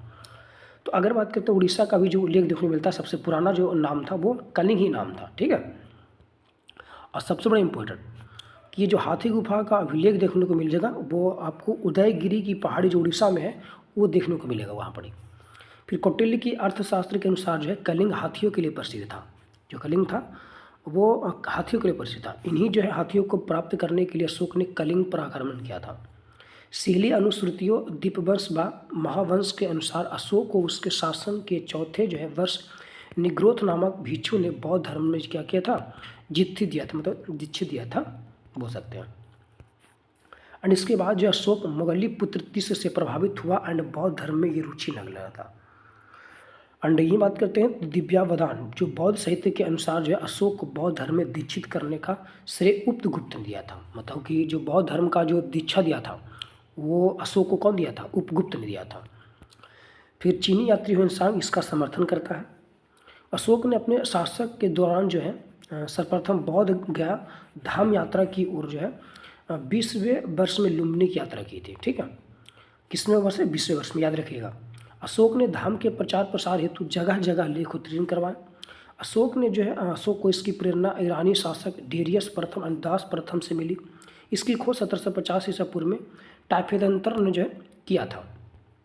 और सबसे बड़ा इंपॉर्टेंट आपको याद रखनी है कि 1837 ईस्वी में जेम्स प्रिंसेप ने जो है सर्वप्रथम पढ़ने में सफलता प्राप्त की थी। मतलब कि अशोक का जो शिलालेख पढ़ने में जो सफलता प्राप्त करने वाला जो था वो प्रथम कौन था, जेम्स प्रिंसेप था। कब पढ़ा था, 1837 ईस्वी में। प्रश्न पूछा गया है। इसके उत्कीर्णकर्ता जो है चापड़ कापड़ थे। एंड अभिलेखों का विषय जो है प्रशासनिक होता था, लेकिन अर्थ से संबंधित लेख रुम्नीदेयी अभिलेख है जो कर नीति से संबंधित है। ठीक, कौन, रुम्नीदेयी अभिलेख। एंड जिसमें जो अशोक लुम्बिनी यात्रा के समय जो भू राजस्व कर जो है कर की दर को 1/6 भाग से घटाकर कितना, 1/8 कर दिया था। एंड अशोक के समकालीन मिस्र का राजा टॉलमी द्वितीय था, याद रखनी है। ब्राह्मणी लिपि के अभिलेख गुजरात से प्राप्त होते हैं तथा ग्रीक व अरमाइका लिपि के अभिलेख जो है कंधार व काबुल से तथा खरोष्टी शाहबाजगढ़ी से मानसेहरा पाकिस्तान से देखने को मिलता है। एंड कंधार अभिलेख की खोज 1958 में हुई थी। कहने का मतलब हुआ कि जो अशोक का जो अभिलेख था वो अगर बात करते हैं तो ब्राह्मणी अभिलेख में, याद रखिएगा। ठीक है, ग्रीक व अरामाइका अभिलेख में, ठीक है, और खरोष्टी अभिलेख में। इन्हीं कितने 4 अभिलेख थे। 4 लिपि में अगर बात करते हैं, लिपि को लेकर बात करते हैं तो 4 लिपि था। ठीक है, और भाषा की बात करते हैं तो 2 हो जाएगा। तो अगर हम यहाँ पे बात करते हैं सबसे पहले लिपि को लेकर, तो 4 भाषाओं में किया गया था, मतलब 4 लिपि में गया था। ब्राह्मणी लिपि में, ग्रीक व अरमाइका लिपि में और खरोष्टी लिपि में। याद रखिए, कहीं कहीं आपको देवनागरी दे रहेगा, देवनागरी दिया रहेगा। कहेगा कि इनमें से कौन जो है वो अशोक का जो है अभिलेख का लिपि नहीं है। ठीक है, तो वो देवनागरी नहीं होगा। बाकी ग्रीक अरमाइका हो जाएगा, खरोष्टी हो जाएगा, ब्राह्मणी हो जाएगा। तो ब्राह्मणी लिपि का जो अभिलेख मिलता है वो गुजरात से प्राप्त होता है, याद रखिएगा, प्रश्न पूछेगा। और ग्रीक व अरमाइका जो है लिपि ये आपको देखने को मिलेगा कंधार काबुल से देखने को मिलेगा। ठीक है, कंधार जो है वो ग्रीक, अरमाइका जो है काबुल से, और खरोष्टी जो है ना ये शाहबाजगढ़ी मानसेहरा जो पाकिस्तान में पड़ता है वहाँ से देखने को मिलेगा। ठीक है, तो याद रखिएगा। फिर अभिलेखों की लिपियाँ क्या की है, जैसे ब्राह्मणी लिपि की बात करते हैं तो भारत में, ग्रीक लिपि की बात करते हैं तो अफगानिस्तान में हो जाएगा, खरोष्टी लिपि की प्रचलन की बात करते हैं तो पाकिस्तान में, और अरमाइका लिपि की बात करते हैं प्रचलन को लेकर तो अफगानिस्तान में हो। नोट, ब्राह्मणी लिपि बाएं से दाएं व खरोष्टी लिपि दाएं से बाएं लिखी जाती है। तो याद रखिएगा, ब्राह्मणी बाएं से दाएं, जबकि जो खरोष्टी है वो दाएं से बाएं लिखी जाती है। ठीक है, फिर अशोक ने जो है सार्वजनिक स्थानों पर रजाओं जो है स्थापित करवाई थी। द्विभाषीय अभिलेख होते हैं जिसमें 2 लिपियाँ सम्मिलित होती, जिसमें कंधार से सारे कुना अभिलेख प्राप्त हुआ, जो ग्रीक व अरमाइका लिपि जो है मिश्रित लिपि में था। अशोक ने जो है अभिलेखों के 3 भागों में विभाजित किया था। अब 3 अभिलेख की बात करते लेकर, तो एक शिलालेख, स्तंभ लेख और गुहालेख। शिलालेख 2 प्रकार हुआ, बृहत और लघु, और स्तंभ भी जो है 2 बृहत और लघु में आता है। अशोक ने 8 स्थानों पर जो है बृहत शिलालेख लगवाए, जिनकी संख्या जो थी टोटल 14 था। कहने का मतलब कि अशोक की जो टोटल शिलालेखों की जो संख्या थी कितनी थी, 14 थी। और जिसमें याद रखिएगा 13वां जो अभिलेख इम्पोर्टेंट है, इसी में जो है कलिंग युद्ध का वर्णन देखने को आपको मिलेगा। कलिंग युद्ध का वर्णन देखने को मिलता है वो 13वां अभिलेख से प्राप्त होता है। अच्छा, यहाँ दी गई बृहद शिलालेख, जो शाहबाजगढ़ी कहाँ पर है? पाकिस्तान पेशावर में। कालसी कहाँ पर है? देहरादून उत्तराखंड में। धौली कहाँ पर? उड़ीसा में। सोपारा कहाँ पे है? महाराष्ट्र ठाणे में। मानसेरा कहाँ पे? पाकिस्तान में। जूनागढ़ गिरनार हवेली कहाँ पे? गुजरात में। जोगढ़ कहाँ पे? उड़ीसा में। एरीगुड़ी कहाँ पे? आंध्र प्रदेश, कर्नूल में। फिर कहता है 100 के शिलालेखों और उनके विषय क्या क्या थे, तो याद रखिएगा। जैसे पहला शिलालेख में बहुत इंपॉर्टेंट है, पशुवध पर प्रतिबंध लगाया गया था। तो ये सब प्रश्न पूछा जाएगा कि पशुवध पर प्रतिबंध जो है किस अभिलेख से देखने को मिलता है, प्राप्त होती है, तो पहला शिलालेख से। दूसरा शिलालेख जो है में देखने को मिलता है मनुष्य व पशु चिकित्सालयों का निर्माण करवाया और लोक कल्याणकारी कार्य किए। तो कहिए कि पढ़ के निकल दिया आगे, नहीं, इसको आपको एक बार नहीं, 2 बार नहीं, 3 बार नहीं, पूरी की पूरी रिवीजन करना पड़ेगा जब तक आपको याद ना हो जाए। फिर आगे बात करते हैं तीसरा शिलालेख में राजुक रज्जुक की नियुक्ति की तथा राजकीय अधिकारियों का जो है कि हर 5 वर्ष पर राज्य भ्रमण करने का आग्रह किया। चौथा शिलालेख में देखने को मिलता है भेरी घोष, इनकी रण घोष की जगह जो है धम घोष की घोषणा की गई थी। तो बताइए कि जो युद्ध घोष की अगर बात करें तो वही लेकर जो धम घोष की बात की गई थी वो चौथा शिलालेख में देखने को आपको ये प्रमाण मिलेगा। यही बात करते हैं लेकर 5वां शिलालेख में, तो धम महा जो है मंत्रों की नियुक्तियाँ देखने को मिलती है। 6ठा शिलालेख से जो है प्रतिवेदकों को आदेश दिए, प्रशासनिक सुधार किए। 7वां शिलालेख इंपॉर्टेंट है, धम्म यात्रियों का विवरण देखने को मिलेगा। 8वां शिलालेख अंग जो है अखेट यात्रा के स्थान पर धम्म यात्रा का प्रतिपादन किया गया। 9वां भी जो है अभिलेख में अगर बात करते हैं शिलालेख को लेकर तो मंगलाचरण समारोह के स्थान पर धम्म मंगलाचरण प्रारंभ किया गया और सच्ची भेंट तथा सच्चे शिष्टाचार का उल्लेख किया गया। 10वां शिलालेख में जो है धर्म की श्रेष्ठता के नारे पर बल दिया और राजा व उच्च अधिकारी हमेशा प्रजा के जो है हित में सोचे थे। 11वां शिलालेख की बात करते हैं तो धर्म की कामना और धर्म दान की नीति का जो है विवरण देखने को मिलता है। 12वां शिलालेख से जो है धार्मिक सहिष्णुता की नीति का उल्लेख देखने को मिलता है। 13वां शिलालेख जो कि बताया आपको कलिंग का युद्ध का वर्णन सबसे बड़ा इंपॉर्टेंट है। 5 सीमांत यूनानी राजाओं को जो है नाम देखने को मिलेगा जहाँ उसने जो है विदेश में धर्म प्रचारों का भेजा था। अशोक की हृदय परिवर्तन की बात भी बताई गई थी 13वां शिलालेख में। 14वां शिलालेख से देखने को मिलेगा आपको क्या, तो इसमें 13 अभिलेखों का पुनर् जो है अवलोकन तथा जनता को धार्मिक जीवन बताने के लिए प्रेरित किया है। ठीक है, आगे नोट की अगर बात करते हैं तो नोट में बताया गया है कि पृथक कलिंग प्राज्ञापन अशोक के 13वें शिलालेख में कलिंग युद्ध का जो है उल्लेख देखने को मिलता है, लेकिन धौली व जोगढ़ के 13वें शिलालेख से जो है अभिलेख से जो है समस्त प्रजा को अपनी जो है संतान को समान बताया गया है। ठीक है, और आगे जो देखने की बात करते हैं लेकर हम लोग ध्यान दीजिएगा। इसमें कहता है कि अशोक ने जो है 11वें 12वें 13वें शिलालेख में बदलाव किया, इसे जो है पृथक कलिंग प्रज्ञापन कहा जाता है। अशोक के लघु शिलालेख 18वें विभिन्न स्थानों से जो है प्राप्त होते हैं जिनकी संख्या निश्चित नहीं है, जिसमें सबसे नवीनतम जो लघु शिलालेख है वो है सन्नाटिक जो कर्नाटक का है। और अशोक के मास्की गुर्जरान्य तूर व उद्योगोलम लेख में अशोक का नाम अशोक मिलता है, जो कि पहले बताए थे आपको कि अशोक का अशोक जो रखने का नाम मिलता है वो मास्की गुर्जरान्य तूर और उद्योगोलम में देखने को मिलता है। भाब्रू शिलालेख जो कुट्टपुतली रोमहर के विराट नगर में बीजक की पहाड़ी में भीम डूंगरी पर स्थित है, जिसकी खोज 1837 ईस्वी में कैप्टन वट ने की थी, जिसमें अशोक का नाम जो है मगधीराज लिखा हुआ मिलता है। एंड भाब्रू लेख में जो अशोक का सबसे बड़ा स्तंभ लेख भी देखने को मिलता है, तो ये भी आपको याद रखनी है। फिर भाब्रू शिलालेख जो है बैराट राजस्थान में अशोक के जो है बौद्ध होने का सबल जो है प्रमाण देखने को मिलता है, जिसमें अशोक स्पष्ट बुद्ध धर्म और संघ का जो है अभिवादन करता है, जिन्हें बौद्ध धर्म में त्रिरत्न कहा गया। ठीक है, तो याद रखिएगा। तो त्रिरत्न किसे कहते हैं? बुद्ध धर्म और संघ को। भाब्रू शिलालेख में जो है अशोक स्वयं को मगधराज या मगध का राजा बताया, किसमें? भाब्रू शिलालेख में। भारत में सर्वप्रथम शिलालेख का प्रचलन अशोक ने किया था। मोस्ट इंपॉर्टेंट, एक बार नहीं अनेकों बार प्रश्न पूछा गया, तो याद रखिएगा कि भारत में प्रथम जो शिलालेख लिखने का जो प्रचलन था किसने किया था? अशोक ने किया था। मास्की शिलालेख में जो अशोक ने स्वयं को बुद्ध शाक्य कहा, जिसकी खोज 1915 ईस्वी में बीडे ने किया था। फिर यहीं अगर बात करते हैं तो अशोक जो है स्तंभ लेखों में बृहद स्तंभ लेख हमें 6 स्थानों से 7 लेख मिले, यानी इनकी संख्या 6 से 7 लेख मिलते हैं। आगे ही बात करते हैं दिल्ली का टोपरा स्तंभ लेख, यहाँ से प्रश्न बनेगा, आपको याद रखिएगा। कहता है कि मूल रूप से यह हरियाणा के अम्बाला जिला में था, लेकिन फिरोज शाह तुगलक जो था द्वारा इसे दिल्ली लाया गया। और एकमात्र अभिलेख जिसमें अशोक के 7 लेख उत्कीर्ण है, किसमें? दिल्ली की टोपरा स्तंभ लेख में। फिर यही बात करते हैं तो जो है याद रखिएगा कि जो दिल्ली का जो टुपरा स्तंभ अभिलेख है वो हरियाणा से जो है दिल्ली लाने वाला कौन था? तो फिरोज शाह तुगलक था। फिर दिल्ली मेरठ, मूल रूप से यह मेरठ में था। फिरोज शाह तुगलक ने इसे दिल्ली में जो स्थापित करवाया और इसे शिकार एक कुश महल में रखवाया था। लौरिया नंदनगढ़ अभिलेख बिहार में ही है, ये इंपॉर्टेंट हो जाएगा। तथा इस पर जो औरंगजेब का लेख उत्कीर्ण है, किस पर? लौरिया नंदनगढ़ अभिलेख पर। लौरिया अरेराज अभिलेख चंपारण बिहार में है। रामपुरवा अभिलेख भी बिहारी में है, तो ये सभी आपको याद रखना इंपॉर्टेंट बनेगी। फिर जौगढ़ अभिलेख जो है, शिलालेख जो है, ये उड़ीसा में है। कौन? जौगढ़। इसकी खोज 1850 ईस्वी में वाल्टर एलियट ने की थी। प्रयाग प्रशस्ति अभिलेख यह मूल रूप से कौशाम्बी में था, जिसे अकबर ने इलाहाबाद के किले में स्थापित करवाया था। यानी कि अगर हम बात करते हैं तो अब जो है ये प्रयागराज हो जाएगा। प्रयागराज की जो प्रयाग स्तंभ है वो कहाँ पर है? प्रयागराज में। ठीक है, याद रखिएगा। फिर यहीं अगर बात करते लेकर तो इस पर जो है बहुत से लेख किए गए हैं, जिसमें रानी का लेख कारूबाकी, समुद्रगुप्त की प्रयाग प्रशस्ति भी उत्कीर्ण है। तो प्रयाग प्रशस्ति किसकी है? समुद्रगुप्त की है। ठीक है, तो याद रखिएगा।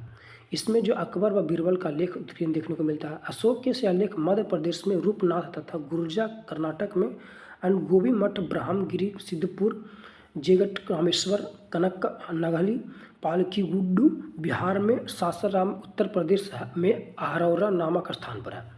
निगाली सागर शिलालेख, जौगढ़ अभिलेख, रामपुरवा शिलालेख अशोक से संबंधित है, जो कि कहाँ पर है? बिहार में है।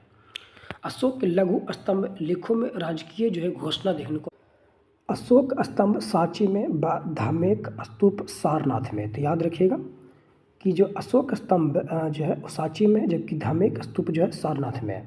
सांची कहाँ पे पड़ता है? मध्य प्रदेश में। सारनाथ कहाँ पड़ता है? उत्तर प्रदेश में। लेख में संघ भेद को रोकने के जो आदेश दिए गए हैं। निगाली सागर अभिलेख में अशोक ने जो अपने राज्याभिषेक के 14वें वर्ष में कनक मुनि से जो है स्तूप का जीर्णोद्धार करवाया था। लुम्बिनी ग्राम का धार्मिक कर बलि माफ कर दिया। वास्तुकला के इतिहास में अशोक ने एक नई शैली को विकसित किया और गुफा लेख धार्मिक सहिष्णुता का प्रयाचक था। ठीक है।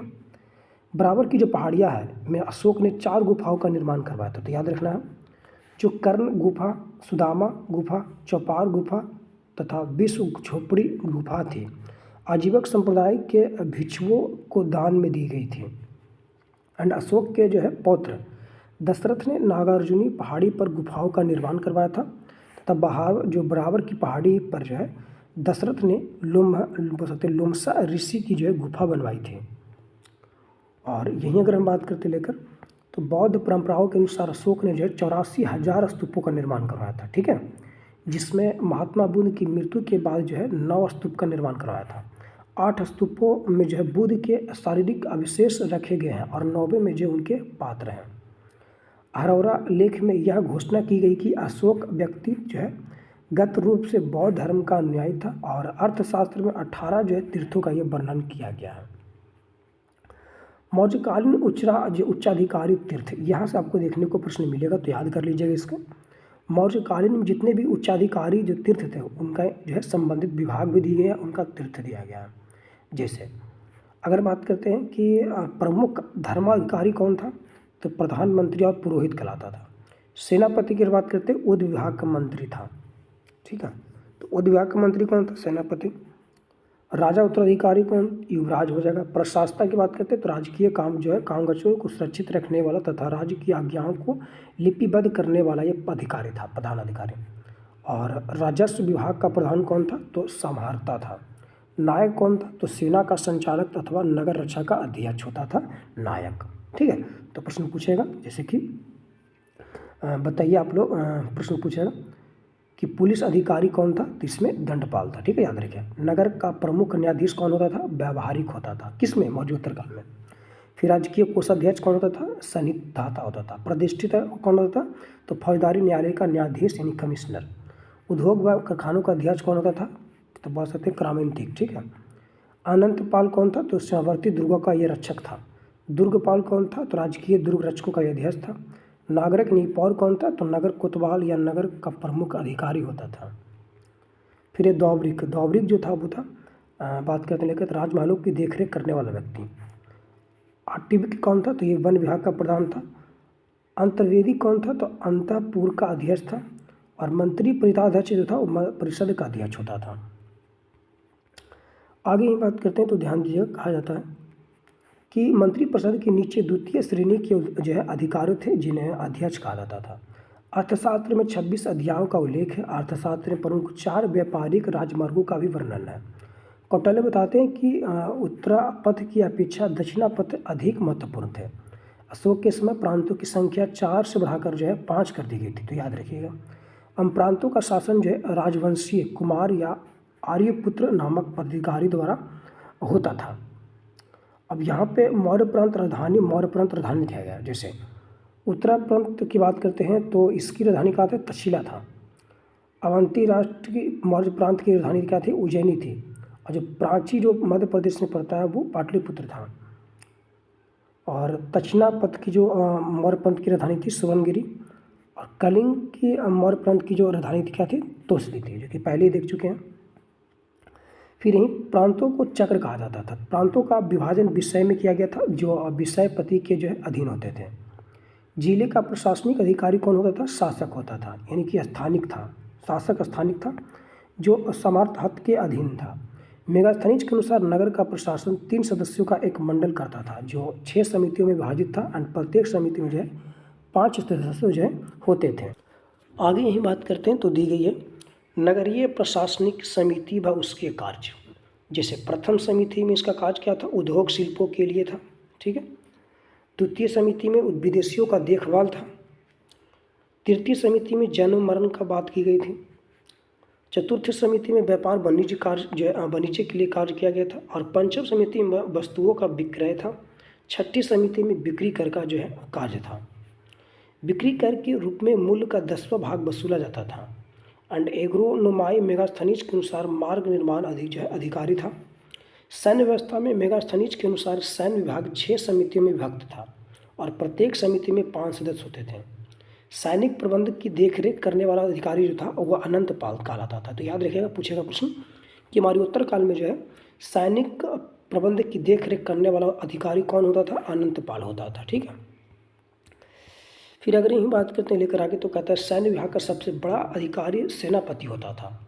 एंड प्लिनी नामक यूनानी लेखक के अनुसार जो चंद्रगुप्त की सेना में 6 लाख पैदल जो है अगर बात करते हैं तो सिपाही जो है 30,000 घुड़सवार और 9,000 हाथी थे। मुद्रा विभाग का अधिकारी लक्षणाध्यक्ष, कृषि विभाग का अधिकारी सीताध्यक्ष। याद रखिएगा, मुद्रा विभाग का जो अधिकारी कहलाता था वो लक्षणाध्यक्ष कहलाता था। कृषि विभाग का जो अधिकारी कहलाता था सीताध्यक्ष कहलाता था। और व्यापारिक कर विभाग का जो अधिकारी कहलाता था वो शुल्काध्यक्ष कहलाता था। ज्ञान विभाग का जो अध्यक्ष था, खान विभाग का अध्यक्ष, वो आंकड़ाध्यक्ष कहलाता था। व्यापारिक जो है मार्ग विभाग का अधिकारी जो था वो बोल सकते हैं संस्थाध्यक्ष कहलाता था, संस्थाध्यक्ष। और पासपोर्ट विभाग का जो अध्यक्ष कहलाता था वो मुद्राध्यक्ष कहलाता था। तो ये सभी आपको ध्यान देनी है, ठीक है। आगे सैन्य समिति उनके कार्य देख लेते हैं। तो समितियाँ है, प्रथम समितियाँ जल सेना का निरीक्षण था इसमें प्रथम समितिया में। द्वितीय में क्या था? तो यातायात एवं बोल सकते हैं रसद जो है सामग्री का निरीक्षण था। तृतीय में पैदल सेना का निरीक्षण की बात की गई थी। और चतुर्थ में अश्व सेना का निरीक्षण की बात की गई थी। पंचम में गज सेना का निरीक्षण की बात की है। और षष्ठम जो है वो रथ सेना का निरीक्षण है, ठीक है। फिर अगर यही बात करते हैं तो आगे बात की जाती है कि मेगास्थनीज ने जो है भारतीय समाज को 7 भागों में विभाजित किया था। पहले भी देखे थे, मेडका पुस्तक में की थी, जिसमें दार्शनिक था, व्यापारी था, किसान था, कारीगर, चरवाह हो सकते हैं, सैनिक, मंत्री, परामर्शदाता और गुप्तचर था। तो ये याद रखिए या ना रखिए, लेकिन इतना याद रखिए कि 7 विभाग में किया था, ठीक है, 7 वर्गों में। अर्थशास्त्र में गुप्तचर को कुड पुरुष कहा गया है। एक ही स्थान पर रहकर कार्य करने वाले गुप्तचर को संस्था कहा जाता था तथा एक ही स्थान से दूसरे स्थान पर भ्रमण करने जो है करके कार्य करने वाले गुप्तचर को संचार कहा जाता था। मौर्य शासन में पुरुषों की जो है साथ महिला अंगरक्षक भी होता था। अर्थशास्त्र में भूमि क्षेत्र न्याय का वर्णन किया गया है। सरकारी भूमि को सीता भूमि कहा जाता था। बिना वर्षा के अच्छी खेती होने वाली भूमि को अवैध बोल सकते अदेव मातृक कहा जाता था। सीताध्यक्ष कृषि के अधिकारी थे। एरियन ने गुप्तचरों को जो है ओवरसियर्स तथा स्ट्रेम्बो ने इंस्पेक्टर कहा है। गुप्तचर विभाग एक पृथक अमात्य के अधीन रखा गया था जिसे हम बोल सकते हैं महामत्य सर्पा कहा गया है, ठीक है। और समाज में वैश्यावृत्ति प्रचलित थी एंड इसे जो है राजकीय संरक्षण भी प्राप्त था। स्वतंत्र रूप से वैश्यावृत्ति करने वाली स्त्रियां रूपा जीवा कराती थी। इनके कार्यों का निरीक्षण जो है हो सकते गणिकाध्यक्ष करता था। ठीक है। संभ्रांत घर की स्त्रियां प्राय घर के अंदर ही रहती थी और कौटिल्य ने ऐसी स्त्रियों को जो है अनिष्कासनी कहा है। ठीक है। फिर ये मौर्य शासन 137 वर्षों तक रहा, तो याद रखिएगा 137 वर्षों तक रहा था। भागवत पुराण के अनुसार मौर्य वंश में जो है 10 राजा हुए, जबकि वायु पुराण के अनुसार 9 राजा हुए थे। मौर्यकालीन अर्थव्यवस्था में दासों का महत्वपूर्ण योगदान था। मेगास्थनीज के अनुसार जो है मौर्य काल में दास प्रथा नहीं थी। याद रखिएगा मौर्य शासन में 2 प्रकार के न्यायिक व्यवस्था थे, जिसमें धर्मशास्त्रीय व्यवस्था एवं कंटक शोधन न्यायालय थे। राजू को क्षेत्रीय जो है वो न्यायाधीश गणराज न्यायाधीश कहते थे। मौर्य वंश का अंतिम शासक बृहदत्त था। याद रखें, इंपॉर्टेंट बनेगा। और इसकी हत्या इसके सेनापति पुष्यमित्र शुंग ने की थी। 185 ईस्वी पूर्व में कर दी थी। अब मगध पर जो है शुंग वंश की नींव डाल दी थी। कहने का मतलब हुआ कि जो मौर्य वंश का अंतिम जो शासक था बृहदत्त, इसकी हत्या कौन किया था? तो शुंग वंश की स्थापना करने वाला पुष्यमित्र शुंग ने किया था। याद रखिएगा। अच्छा, हमने आपको बताया था कि ट्रिक नहीं बताया तो याद रखिएगा। हसीना मासुका संघ मगध पर जो है शासन करने वाला राज हसीना मासुका सात। जैसे हा से हरियक वंश, सी से शिशुनाग वंश, ना से नंद वंश, मा से मौर्य वंश, सु से शुंग वंश और का से कन्नब वंश और सा से सतवाहन वंश। ये सभी आपको ट्रिक से याद रखनी, ठीक है, क्योंकि प्रश्न पूछेगा आपसे। ट्रिक एकदम आपसे एकदम एक तरह से क्रम में पूछेगा। ठीक है, कि मगध पर शासन करने वाले में से कौन जो है क्रम सही है। फिर यही बात करते हैं लेकर, तो अगला है मौर्योत्तर काल। शुंग वंश, कन्नब वंश, सतवाहन वंश, इंडो ग्रीक, शक वंश, कुषाण वंश, संगम काल, चेर वंश, चोल व पांड्य आता है संगम वंश काल में। ठीक है, 3 वंश आते हैं, तो याद रखिएगा। सबसे पहले बात करते हैं शुंग वंश को लेकर। 185 से लेकर 75 ईसा पूर्व तक शासन करता है। वानभट्ट की हर्षचरित के अनुसार पुष्यमित्र शुंग ने अंतिम मौर्य शासक बृहदत्त की हत्या की थी, जो कि पहले हम लोग देख चुके हैं कि बृहदत्त की हत्या करने वाला जो था वो पुष्यमित्र शुंग ही था। और पुष्यमित्र शुंग जो है शुंग वंश का संस्थापक माना जाता है। पुष्यमित्र जो है 184 ईसा पूर्व में था और यह स्वयं ब्राह्मण जाति का था। इसने ब्राह्मण धर्म को संरक्षण दिया और बौद्ध साहित्य में पुष्यमित्र को जो है बौद्ध धर्म का दुश्मन बताया गया है। ठीक है, क्योंकि इसने जो है पाटलिपुत्र के कुट्टकुराम विहार को तोड़ने का कई बार जो है प्रयास किया था। दिव्या बदान के अनुसार जो इसने अशोक द्वारा निर्मित 84,000 स्तूपों को भी तोड़वा दिया था। तो ये सभी आपको याद रखनी है। अब यहाँ पे नोट में दी गई है कि इस वंश की उत्पत्ति के बारे में जो है कोई निश्चित जानकारी नहीं मिलती है। संभवतः शुंग जो है उज्जैन प्रदेश के थे, जहाँ उनके पूर्वज मौर्यों की सेवा में थे सेनापति के रूप में। पुष्यमित्र ने 2 अश्वमेध यज्ञों का आयोजन करवाया, जिसकी पुष्टि पतंजलि के जो है महाभाष्य से मिलती है। और पतंजलि को अश्वमेध यज्ञों का पुरोहित बताया गया। क्या बताया गया? अश्वमेध यज्ञों का पुरोहित बताया गया पतंजलि को। शुंग वंश के समय इंडो ग्रीक यवनो शासक मिनांडर ने आक्रमण किया था। याद रखना कि जिसकी पुष्यमित्र ने पराजित किया था, जिसकी जानकारी हम गार्गी सहायता से देखने को मिलती है। एंड पतंजलि की पुस्तकें योग दर्शन, योग सूत्र, महाभाष्य, पाणिनि के अष्टाध्यायी पर टीका, ये सभी जो है पतंजलि की पुस्तकें। कौन सा? योग दर्शन, योग सूत्र, महाभाष्य यानी पाणिनि के अष्टाध्यायी के टीका। भाग जो है भद्र शुंग वंश का 9वां शासक था। इसके दरबार में इंडो ग्रीक शासक एंटियोल किंडास का दूत हेलियोडोरस आया था तथा इसने जो है भागवत धर्म को स्वीकार किया। हेलियोडोरस ने विदिशा के बेशनगर में गरुड़ स्तंभ स्थापित करवाया था। तो ये आपको याद रखनी है। फिर यही बात करते हैं देवभूति। शुंग वंश का अंतिम शासक था। तो शुंग वंश का अंतिम शासक कौन था? देवभूति था। इस समय शुंग वंश की राजधानी जो कहाँ थी? विदिशा थी। और साक्ष्य स्तूप का विस्तार भी इनके समय में ही हुआ था। इनकी हत्या जो है 73 ईसा पूर्व में वसुमित्र कन्नब वासुदेव ने कर दी थी।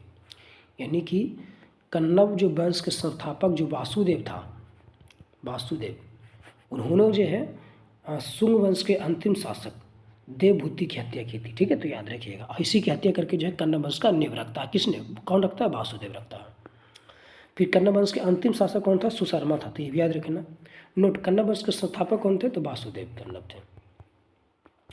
फिर आगे आती है सतवाहन वंश। ठीक है, सतवाहन वंश की बात करते हैं लेकर, जो कि सबसे लास्ट है। सतवाहन वंश की स्थापना सिमुक ने की था, 300 ईसा पूर्व में की थी। सिमुक ने कन्नब वंश के अंतिम शासक सुशर्मा की हत्या कर सतवाहन वंश का क्या किया था? स्थापना किया था। फिर यह एक मातृसत्तात्मक समाज वंश था क्योंकि इसके नाम के आगे माता के गोत्र का वर्णन है। सतवाहनों की अपनी राजधानी कहाँ से थी? प्रतिष्ठान था। याद रखना इंपॉर्टेंट बनेगा। सतवाहनों की जो अपनी राजधानी कहाँ थी? प्रतिष्ठान था। प्रश्न पूछा गया है।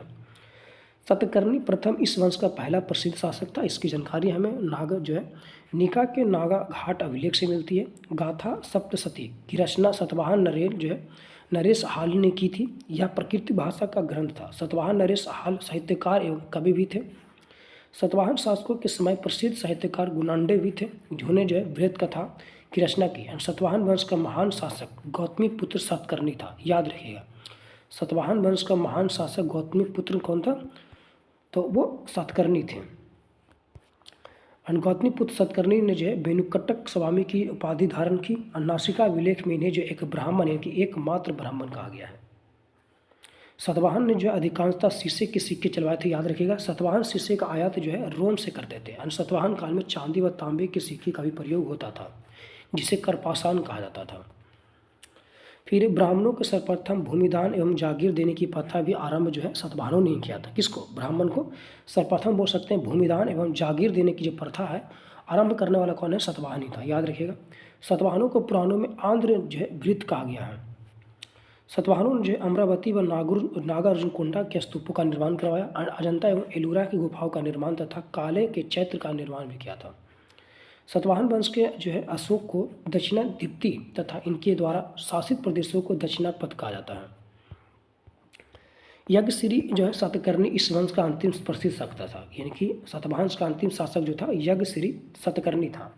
इसके सिक्कों पर जहाज के चित्र मिलते भी हैं। ठीक है, अगला है 19 नंबर विदेशी आक्रमणियों का भारत में आगमन। जो विदेशी आक्रमणकारी थे उनको भारत में कब कैसे आगमन हुआ, ये सभी आपको नेक्स्ट देखेंगे। तो नेक्स्ट हम लोग अगले वीडियो में देखेंगे। तो अभी के लिए हम लोग इतना ही रखते हैं। बाकी वीडियो आपको कैसा लगा इसका कमेंट में जरूर अपना राय दीजिएगा। और वीडियो पसंद आता है तो वीडियो को लाइक करके चैनल को सब्सक्राइब जरूर कर लीजिए और बेल आइकन को प्रेस करना जरूरी है, ताकि जब भी वीडियो अपलोड होती है तो उसका नोटिफिकेशन आपको सबसे पहले मिलता है। PDF आपको टेलीग्राम ग्रुप में मिलेगा, जिसके लिंक आपको वीडियो के डिस्क्रिप्शन में है, तो आप वहाँ से ज्वाइन करके PDF को डाउनलोड कर सकते हैं। वीडियो कैसा लगा इसके बारे में अपने कमेंट में जरूर राय दीजिएगा। मिलेंगे फिर नए वीडियो के साथ, तब तक के लिए जय हिंद।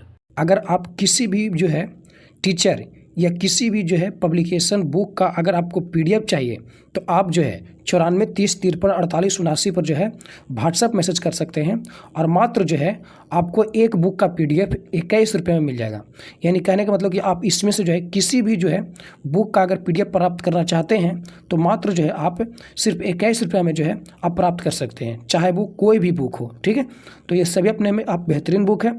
अगर आप किसी भी एग्जाम की तैयारी करना चाहते हो, चाहे UPSC हो PCS हो, ये सिर्फ आपको डेमो में दिया गया है। अभी बहुत सारे बुक हैं, तो आपको कोई भी बुक का PDF चाहिए तो आपको मिल जाएगा। ठीक है, तो आपको क्या करना है, 94 30 53 48 79 पर व्हाट्सएप मैसेज कर दीजिए, वहाँ पे आपको PDF भेज दिया जाएगा। मात्र 21 रुपये में आपको PDF पड़ेगा। ठीक है, ये याद रखिएगा। चलिए।